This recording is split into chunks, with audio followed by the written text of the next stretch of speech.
Harmonize with me and hold me tight all through the night. You're shining bright, I'm your oyster, baby, you're my pearl. Well, here we are, Dominic Mahonigan. It's Mahonigan. Is it? Yeah.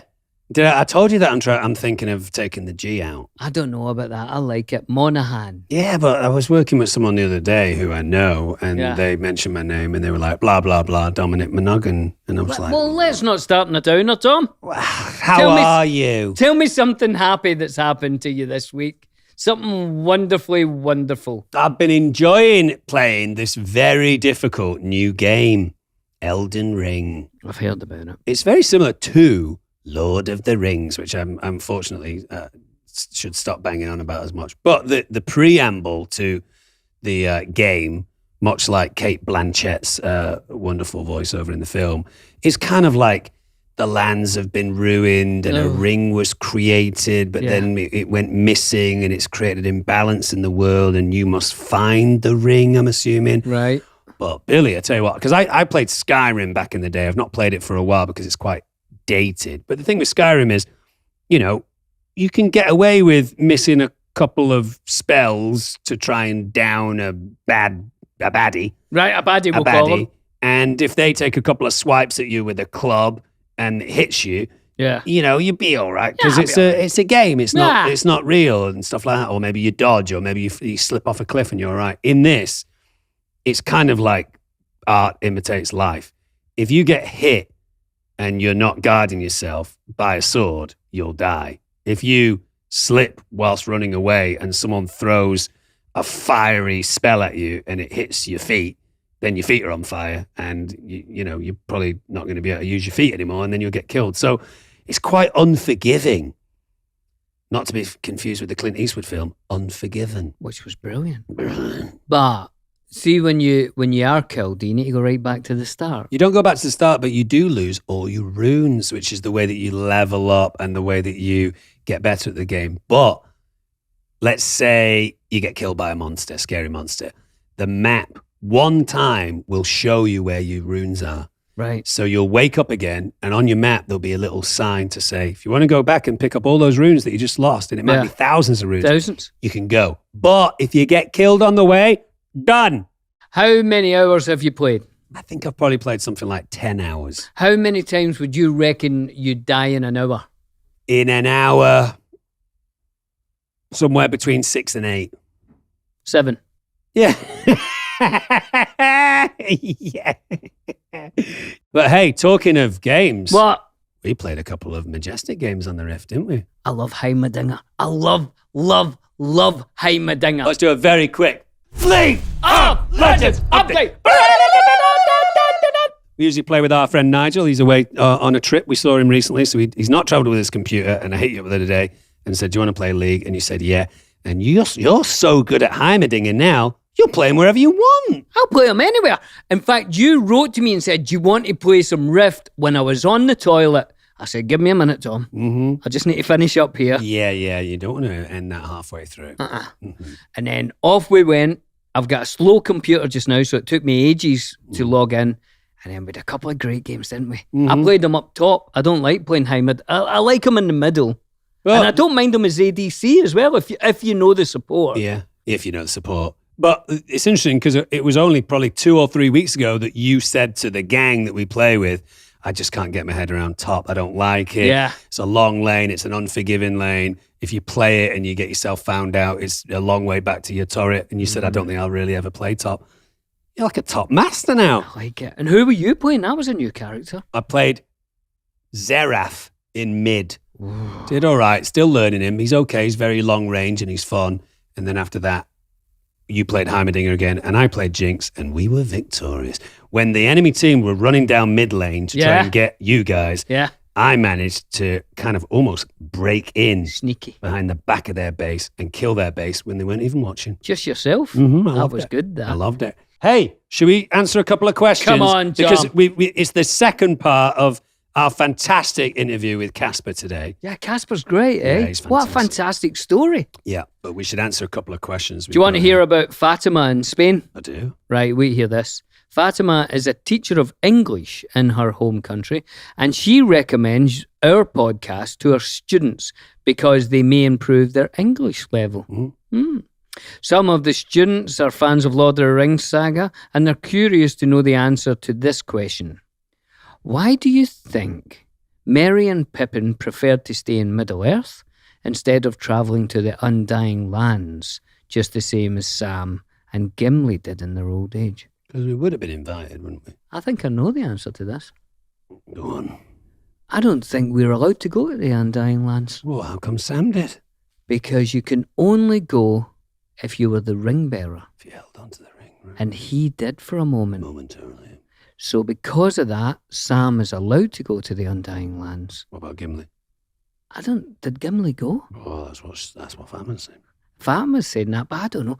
If you know the answer to this, in fact, Fatima, if you or your students know the answer to that, we'd love to confirm to our listeners that Gimli did go, and also if that's true, that only ring bearers are allowed to go to the Undying Land. Or elves, of course. Or elves, of course, or wizards, of course. Wizards, but not dwarves, I wouldn't think. So was Gimli ever the ring bearer? I don't know. It wasn't think the ring so. bearer. No. So we need to get that sorted if anyone can help us. Well, the other thing is that you and I had a few things that we needed to take care of. We became kind of, in some way, heads of, responsible. That's terrible English there, Dom. No, it's all right. I'm going to back up a little bit. And Fatima students like to use this podcast to help English. It's a bad example. Right. We became kind of responsible members of the Shire, didn't we? Yeah, you were very... I became the Thane. The Thane. What did you become? Just Merry the Magnificent. But why Magnificent? I don't know. Just he was amazing in war battles in the Scarron of the Shire, and then maybe it was just how he dressed. Yeah, and then later on in our older age, we took a little minor tour around Middle Earth, didn't we? We went to Gondor, we went to Rohan, we saw Aragorn, and then we get buried with him. Which we're hoping to do with Vigo, aren't we? But he doesn't seem keen. Yeah, he's not spoken about that for a while, actually. That's all right. We've got a message here on our YouTube page, have we? French Bunyan, from Rutgers Plague. What an amazing name. That's good. Who said, if you guys could have been in any 80s fantasy movie, example, Legend, Willow, Labyrinth, Krull, and so on, which would you pick? Fantasy film. Could I pick The Princess Bride? That's a fantasy film. That's a fantasy film, isn't it? And I love sword fencing. That's got great fencing in it. Right, taught by who? Great. I would say Bob the Sword. Bob the Sword Anderson. Absolutely. That's 100 points for you. Thank you. Yeah, Princess Bride for you. Oof. I mean, they don't have any human characters in the Dark Crystal, but I really loved the Dark Crystal as a kid. Sometimes you don't look quite human. Yeah, what do I look like? I don't know, like something from the Black Crystal. The Black Crystal, that's a new one. Just slightly darker than the Dark Crystal, interestingly enough. Yeah, I'd go Dark Crystal, and you'd go Princess Bride. Brilliant. Some real laugh out loud moments in the Princess Bride. Yeah. And Andre the Giant, be good to have worked with him, wouldn't it? I've met Carrie Always a few times, and he's a lovely chap. A lovely guy. I've met him, I think, once. I'll tell you a film that he likes that you were in. What? The Lord of the Rings. What, the trilogy? Yeah, because I think he and Sean Astin have been friends for a while, but he's a big fan. Great stuff. Talking of big fans, we've got our second part of our fantastic interview with Caspar. And as we said last week, there were a few minor little technical details that went wrong with my particular broadcast because I was in Yosemite. You were here with Caspar. Unfortunately, some of the audio and video from my side of things isn't great, but the interview with Caspar is so fantastic, and the music that you guys did is so fantastic that we hope you guys will forgive us for that. Yeah, we worked it out the best that we could. It's not our fault. It's the internet's fault. Yeah. Blame the internet. Yeah, I will do. Yeah, great. So here's the second part of our conversation with Caspar Reiff. We have a listener, Dom. I came in and we had a few gifts. I thought, I don't want to open them all when Dom's not here because he gets angry and he does beat me, Caspar. Okay, yeah, I knew that actually. But I did open one and it's got a very nice letter in it, Dom. But this person has also put in a riddle that I think they've written themselves, and it's a Lord of the Rings riddle. Now, the person is called... Well, maybe Caspar can help us out. Well, we can only hope. Now, I will do my best. It's from Alex Winters from Olympia in WA. What WA? What state would WA be? What? Washington. Washington. So that would be Washington State. Now, Dom, you're not here, so I will have to pass this on to Caspar. If this was a map of the United States of America, that would be Florida, New York, California. Or is it that hand? What? Yes, California, Florida, New York. Where is Washington State? Once more, where's California? California. Over there, okay. Texas. Well, so Florida. See? okay, but that's New York. No, it's. Is that the opposite way? Yeah, it's turned the opposite way. Okay, so California, New York. No, that's got to be the side with New York because it's my thumb. Mm-hmm. So that's gonna be New York up there. You can have it either way you want. Okay, and which one do you want me to find? I want you to find. Let me see now. Hold on. Yeah, it's that way. So I want you to find Washington State. Not Washington, the other one. Yeah, it's north, right? It's pretty far north. Yeah, up there. Up here? Yeah, as north as that? Yeah. Johnny clues? Pretty north. No. 2/3 of a finger off. That's not bad for somebody from Denmark. Well done. Well, anyway, Alex Winters from Olympia in Washington State says she loves the podcast, especially the stories. Dom, can you tell us a story you haven't told before? That's a hard question, that, Dom. Billy, what was it like working on Doom Patrol? We've already covered that today, so that was good. I wrote you guys a Lord of the Rings riddle. I hope you like it. Dom, I thought of you when I saw these tackies. She sent some new tackies, Dom. They're blue heat, they're called. Have you tried them? I've not tried the blue. I'm all about the fuego, but I'll try the blue, no question. If you want to try something funky, check out My Type by Saints Motel. Keep being your lovely selves. What lovely things to say, Alex. That's lovely. Anyway, here is the riddle. Everybody get ready. It's quite a difficult one. If we could, John, could we put this on the screen? Beyond the chasms deep, before the trees so sweet, among the Eleanor and Nifredil, cresting high upon this hill, eight there are here, yet 9 there were, and though his heart may yearn, never again shall Aragorn return. There used to be 9 and now there's only 8. So it's after Boromir has been killed, right? It's among the Eleanor and Nifredil. Yeah. I think it's at Galadriel's in Lothlorien because there are only 8 there as well. Gandalf dropped down in Khazad Dûm, right? Of course, there was only 8, and I think it's and Gandalf or Aragorn will never return to Lothlorien after. Did he ever return to Amon Hen?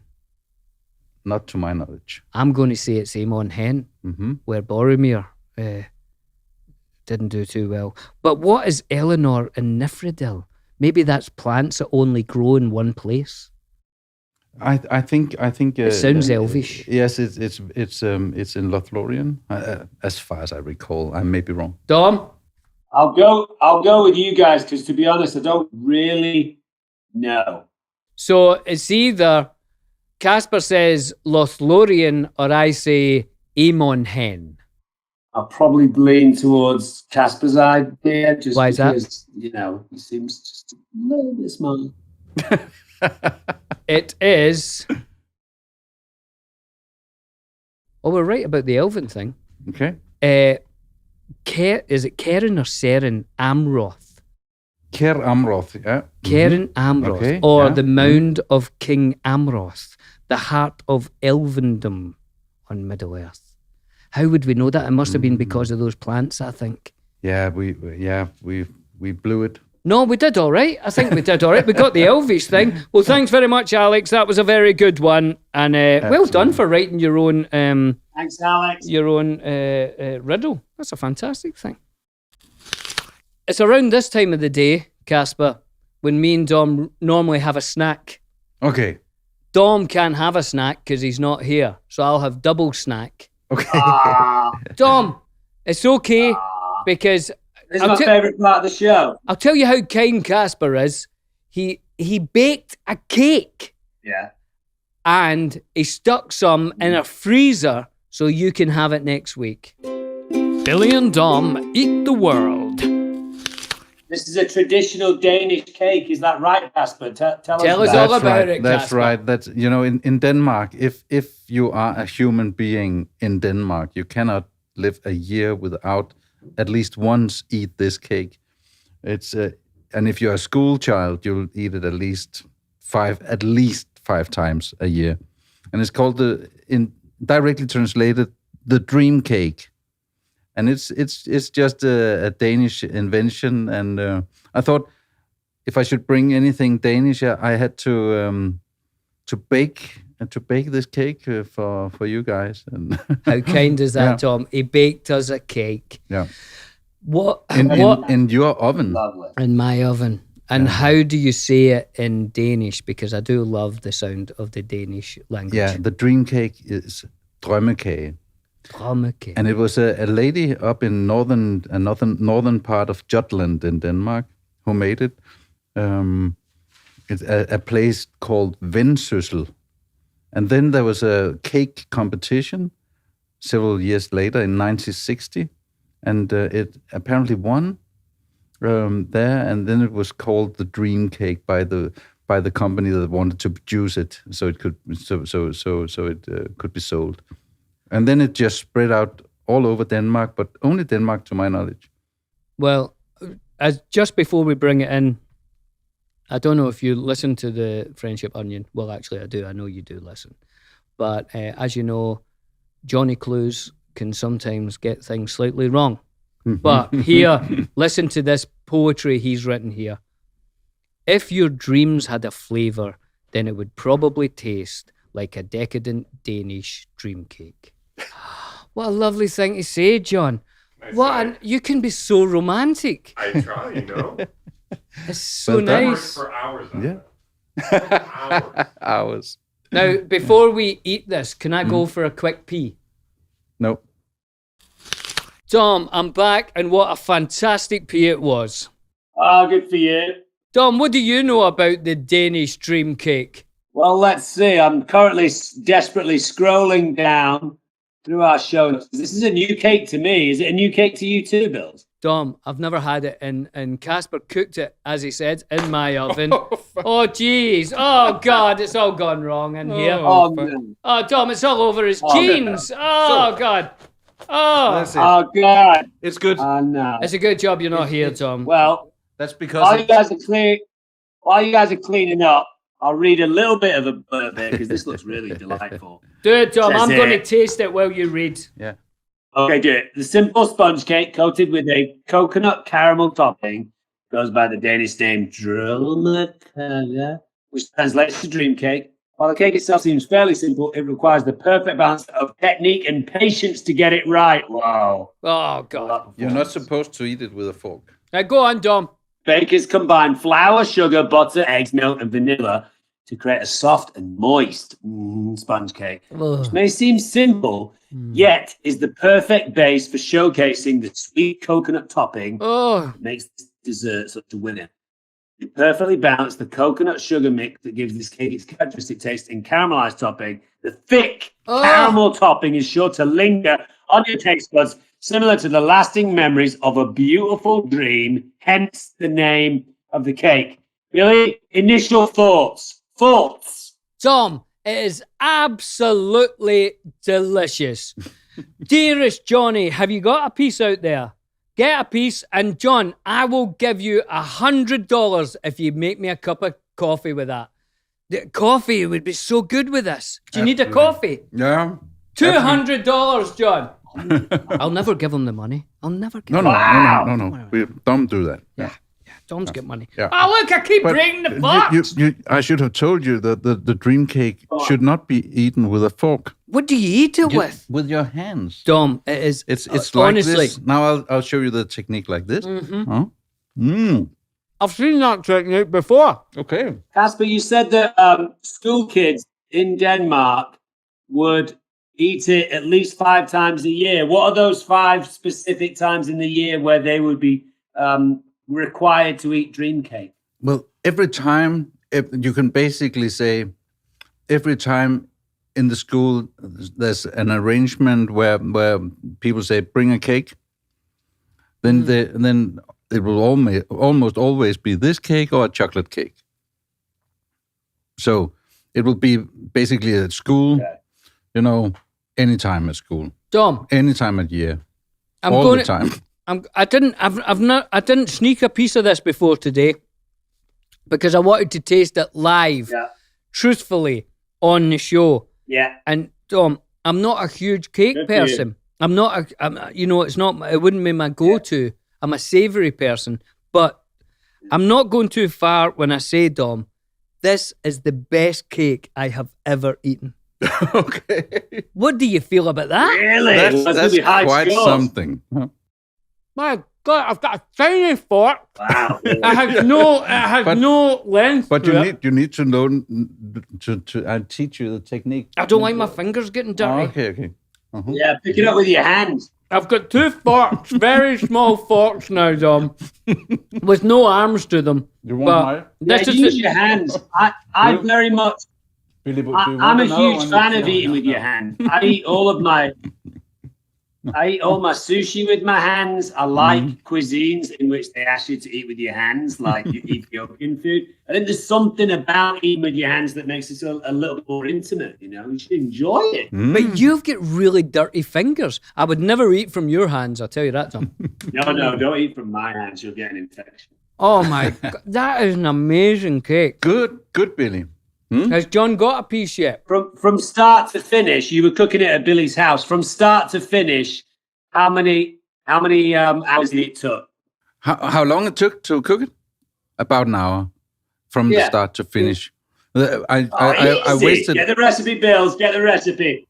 Dom, it's the topping's incredible with that coconut and it's just the brown sugar, coconut flakes, and butter. And a little milk. That's it. A dream cake tastes best at room temperature. Yeah. It freezes well so you can enjoy a slice for many months. Or if you simply can't resist its divine flavour, which I, for one, cannot, then you can store it in the refrigerator for up to and including 10 days. Fantastic. I tell you what, you've changed my life, Caspar. Okay. You wrote some good songs. But you haven't done anything that's impressed me like this cake. Okay. You should be a baker. You should burn your guitar and use it as a fire for baking dream cakes. I will. But maybe it's your oven that's perfect. I don't know what it is, but that is one of the best things I've ever tasted. Cool. I'll make you 10 of them. I would not have expected before I go home. You looked very nervous at the oven. You didn't look like a guy that was going to produce something wonderful. But it was difficult in your kitchen because it was hard to find things. Well, you just need to ask. I'd have given you it. Yeah, but you went away. Yeah, I did go. I had to go to the gym and pump up my legs. I don't know if I've told you, but I'm trying to get a bigger butt. Let's give it some scores. I'm not going to score it because obviously I'm not eating it, but I look forward to scoring it next weekend and making Billy feel jealous that I'm eating a slice of your cake.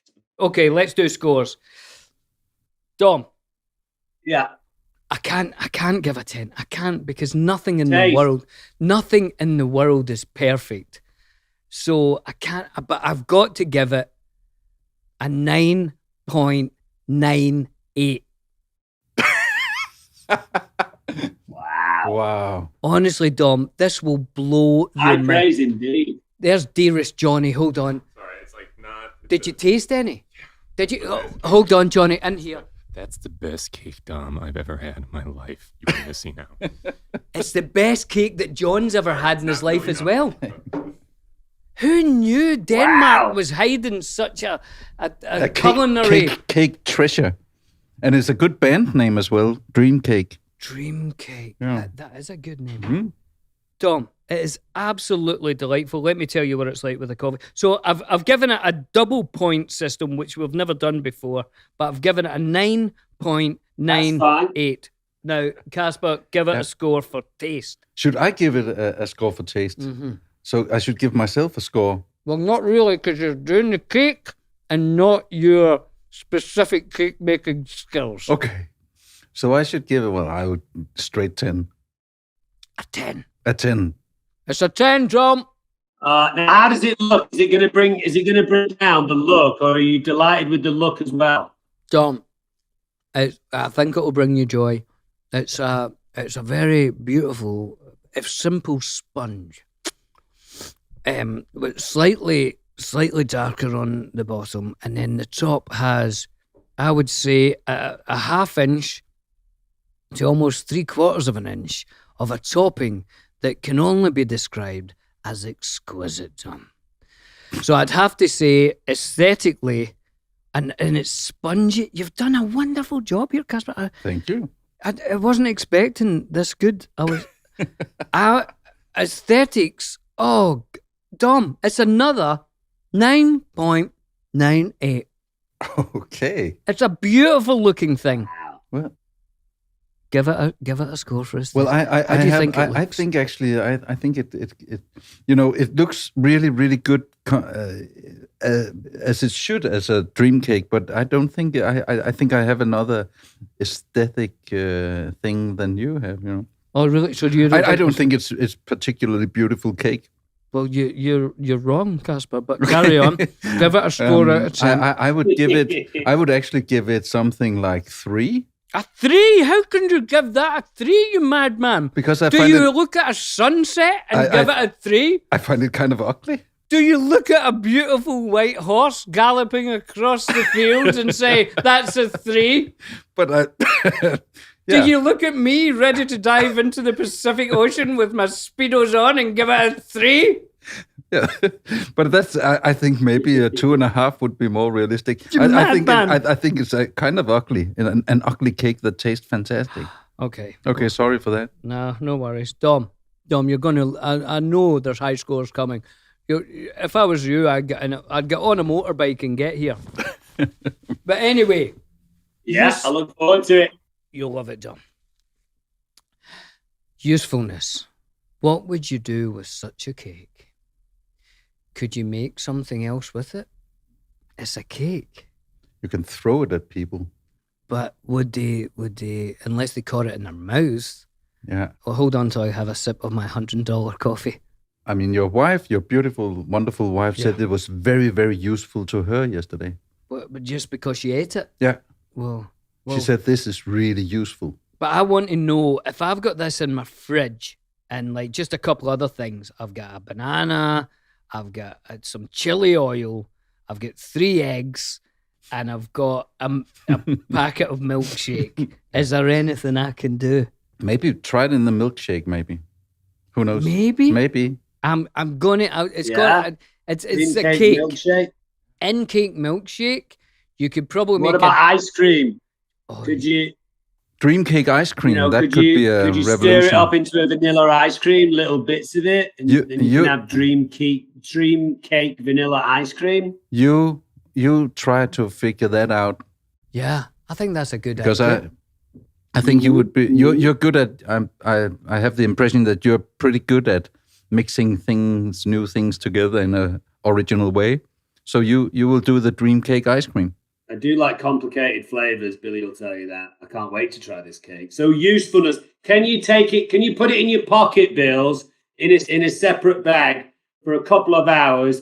Go on a journey and then take it out of your pocket, and it still resembles the dream cake, or would it degrade over a certain amount of travel distance? No, it could easily do that. I think you'd be looking at degradation. I think if you took it to a dinner party and said, "Oh, I just threw this up in an hour in the kitchen," people would be impressed with you, Dom. So if you want to impress people, it's very, very good. But if you want to use it for something else, which is what I always think of usefulness, then I'm sorry, I can only give it a 6.5. That's high score. That's high score. Yeah. What would you say for usefulness, Caspar? I would keep in the low four-ish. 4-ish, not bad. Yeah, but the useful thing about it is that it's very easy to make. Is it? Yeah, so that's very useful. Well, you look quite stressed. That's why I had to leave the house. I thought I was worried that things were going to be thrown. Okay, yeah, but it is an easy cake to make. Well, it's absolutely delicious. Thank you. Super. Caspar, what a wonderful thing to bring for us. And I'm so sorry that my friend and associate and long-time compatriot is not here to enjoy, but he will get it next week if I remember to take it out the freezer. Yeah, but maybe we have raised the expectations too high. As musicians and as singers, you guys ever feel that something like a cake or a cup of coffee can compromise performance? Is there something that you will or won't eat for a performance? Because couldn't cake kind of make you a little drowsy, a little dopey? That's a good point, Tom. I don't know if you have that before you perform, but I know that, I know for a fact, because I know some people who worked with him, Ken Loach, the wonderful filmmaker, when he works with actors, he doesn't like them to have a large lunch. He'll walk round the tables and say, I think that's enough. We've got an afternoon to do. Because it does, doesn't it? If you have a big meal, a lot of your energy goes to kind of digesting that meal. So as far as that, yeah, I don't like to eat a lot before a performance. And if I'm singing, I try to avoid dairy. I feel like, even though I love a nice latte or something, I'd have my coffee black, just with a little sugar before a performance, which is exactly the way that Johnny Clues has given me this $100 coffee, which is absolutely delicious, John. Thank you very much. That was very kind. I didn't think you'd have done that. I thought you'd have just said, no, don't bother. No, come. So, what about you? But no. I'm usually not singing on stage, so I'm just playing the guitar, but it's the same, nothing heavy. And usually I'm so busy just before the concerts that very often I don't even get anything to eat. So, and then I eat something after the concert and have a few beers. That's the most important thing, a few beers after the concert. Hefeweizen. Hefeweizen. Mm-hmm. Yeah. German wheat beer. That's what right. I like. Yeah. Lovely stuff. Well, thank you very much for bringing that. That was great. Cool. Now, Yeah. so if people wanted to hear the music of the Tolkien Ensemble, which I'm absolutely sure they will, where would they find it? They would find it in Spotify and all these YouTube and all these things. All these places where It's everyone all gets over the music place, now. and then maybe you can say today, young people today they listen to maybe 30 seconds of something to make up their mind if they like it or not. But remember, it's a music history, so there will be both. The first thing you hear can be a folk song, or it could be a classical song, or it could be a more in between thing. Mm-hmm. So give it a chance and listen to take a few of them and listen for more than 30 seconds. And yeah, it's very different things, and it's fun with Christopher Lee singing Treebeard Song, for instance, and we have a wonderful Gollum as well. Yeah. A Danish. Priscilla Tolkien just loved our Gollum. Right, So yeah. he's just like very, very, he's called Paul Dissing. Right. And we have, a lot of wonderful sopranos and baritone singers and so on. So it's not an easy listen. It's not. But it's a big body of work. Like, yes. it's over 4 CDs, did you say? Yeah, it's over 4 hours of music. Over 4 And it goes, the arrangements go from one single voice and up to full symphony orchestra with choir and organ and soloists. So it's that span. Because that was also one of the things that I really wanted to make it, very different in the arrangements all the time. So in some way, in the same way that Peter Jackson not invented, but showed the world all these different parts of Middle-earth, Lothlorien and Minas Tirith and Rohan, where Dom was, and they were all so different within this Middle-earth.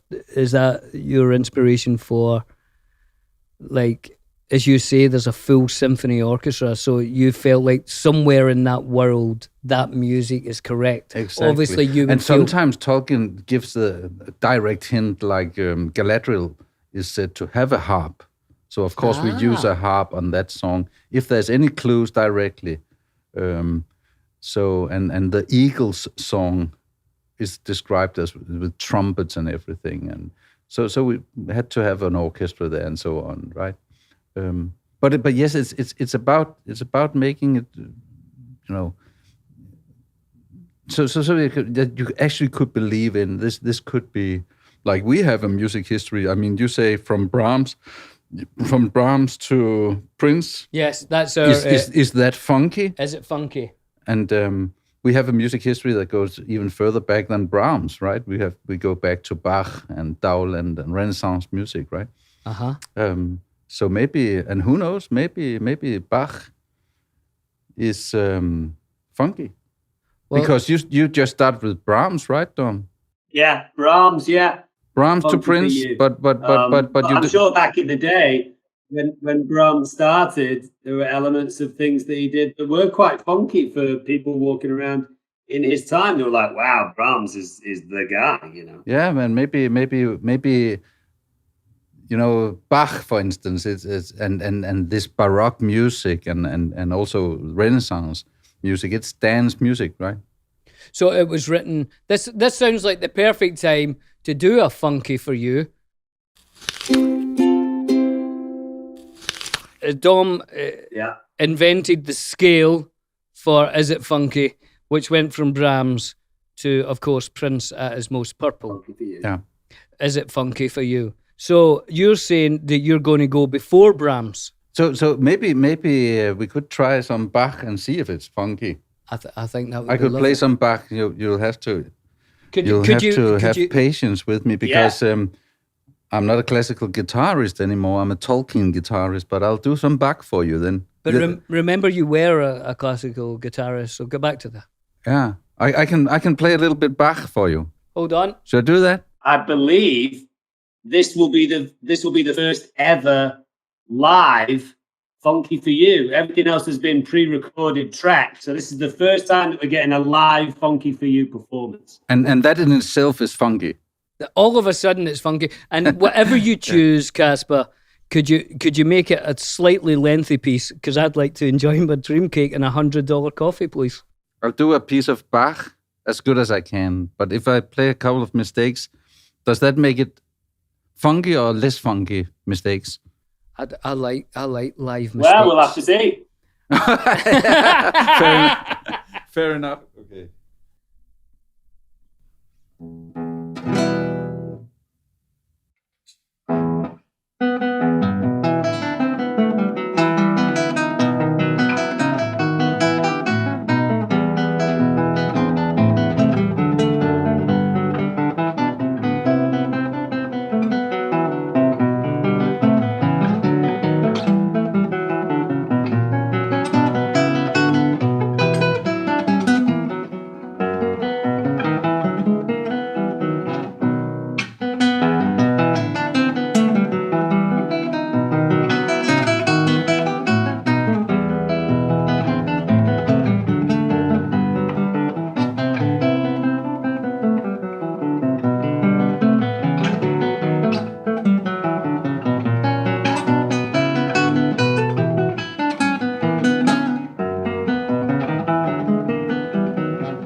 Scottish.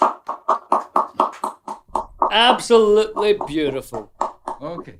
Hearing live music immediately pumps up the funk level because live music is always the best way to get it. That was fantastic. Watching someone play the guitar at such a high level like that is so impressive. Thank you very much, Tom. It's great. It's the basis of my musicality, really. It's the classical guitar, but of course it's 20 years since I really, you have to practice 6 hours a day in order to keep the level that I had once. Yeah.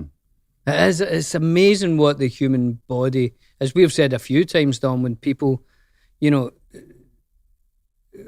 specialize in anything and spend a lot of time doing something, whether it's a sport, musician, that you can actually make your body do that. Like I could practice that for 2 years and wouldn't be able to play that. But you just kind of, it's incredible to watch. Thank you for that, Caspar. Thanks. It's my pleasure. But was it funky, Tom? Was it funky? Like I said, Pop, just hearing it live immediately makes it more funky than it would have been if I was hearing that on a CD. So I'm going to say, in terms of a level of funk, from Brahms to Prince at his most purple, I'm going to say a Simon and Garfunkel level of funk, which is pretty funky. It's pretty funky. We were listening to Paul Simon yesterday as you were cooking your cake. Graceland. Or baking. Graceland. Brilliant. Thanks a lot. Yeah. What an album.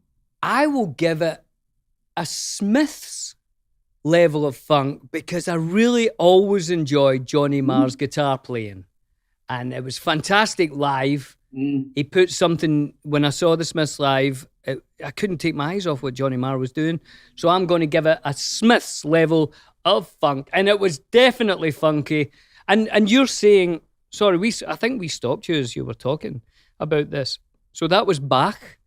Johann Sebastian Bach. What is the piece called? Allemande.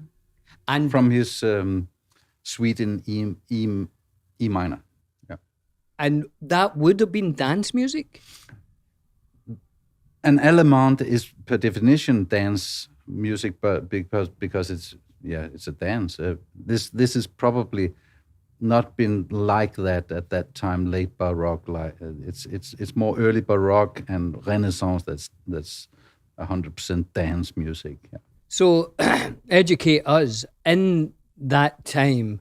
Who would have played that?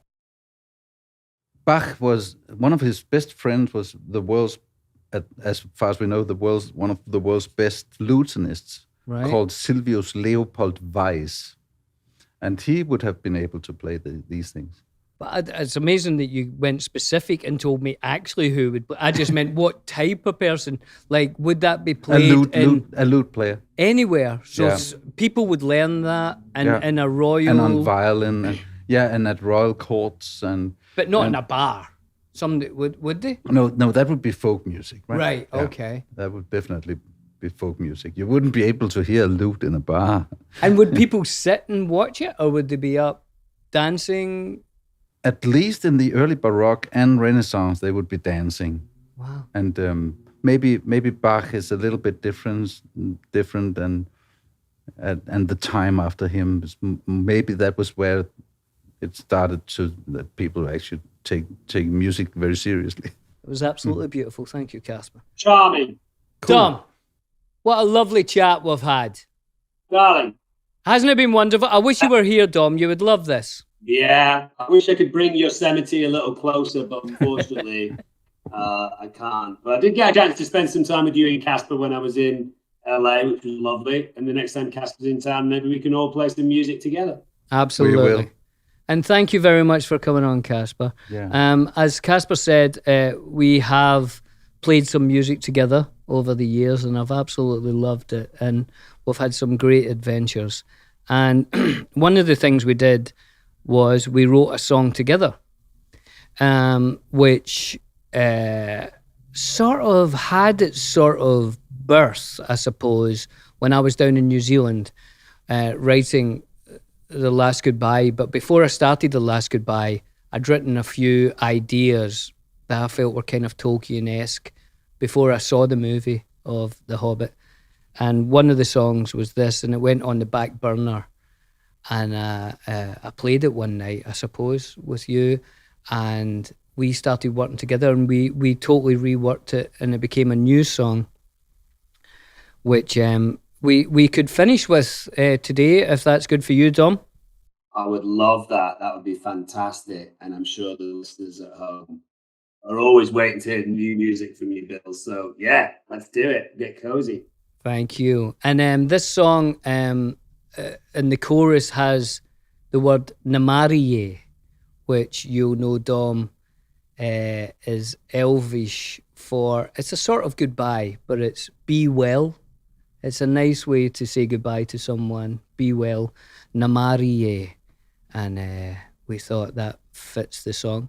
So the song is now called Where It Began. Where It Began.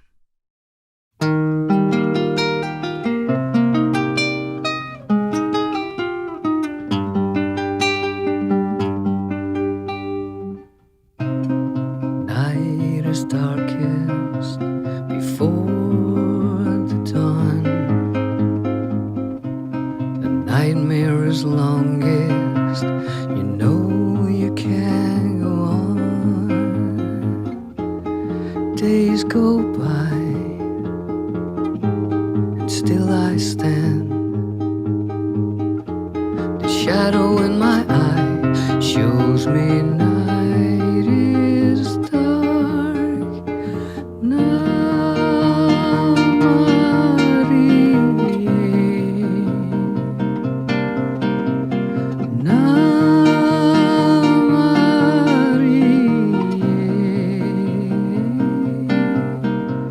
The road goes ever on and on.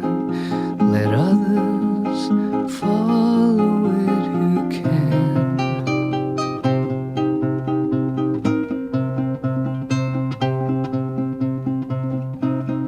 I still see you in lives we share. The story is too cruel to tear me away from here. Days go by, and still I stand. The shadow in my eye shows me night is dark.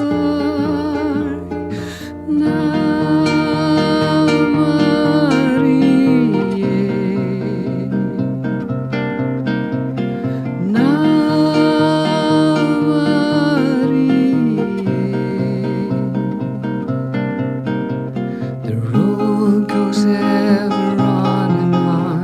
Let others follow it who can.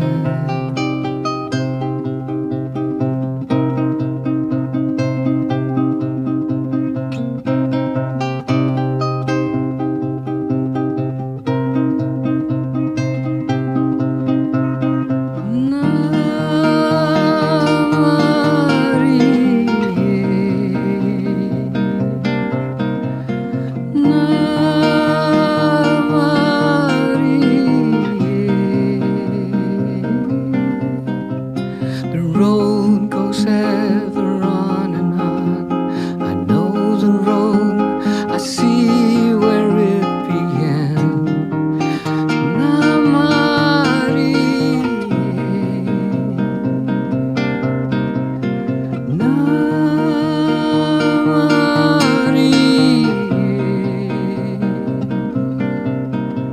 The road goes ever on and on. Let others follow it who can.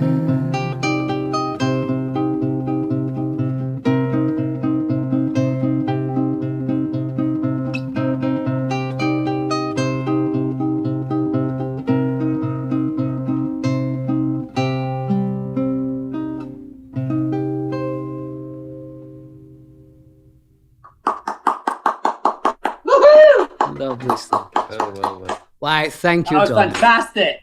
Great stuff. Thank you, Dom. A lovely way you finished this week. Thank you, Caspar. It's always a pleasure to spend some time with you. It really is. Well, you're such an inspiring. It's been fantastic. Happy to be here in wonderful LA. On the Friendship Onion. And Tom will be back eating cake next week. Let's not forget. Yeah. We've raised expectations. Too much. Maybe too much. I don't know. But if you have anything you'd like to see or hear on the Friendship Onion, please send us an email to thefriendshiponion@castmedia.com, or you can get us on speakpipe.com/The Friendship Onion. And please listen to the wonderful music of Caspar Reiff and the Tolkien Ensemble. It really is something very, very special. It's been lovely to speak to you today, Caspar. Thank you. Thank you for your stories. Thanks, Tom. Dominic, enjoy the rest of your tip. Thanks. It's been a really cool thing to have live music for the first time in the studio, and probably something that we should continue to explore, Bill, because I know we're both big fans of music, and to have those little moments of musical interludes is great, but to have live musicians in the studio, brilliant. So thanks for that, Caspar. That was really great, and my pleasure. Way to end the show with that song. Stunning. Caspar's got some great ideas for things that we can do together the next time he comes back as well. Some lovely Hobbit stuff. It'll be great. Thank you very much. See you next week on the Friendship Onion. See you next week, guys.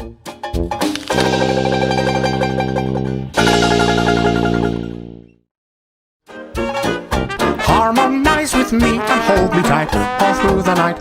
You're shining bright, I'm your oyster, baby, you're my pearl.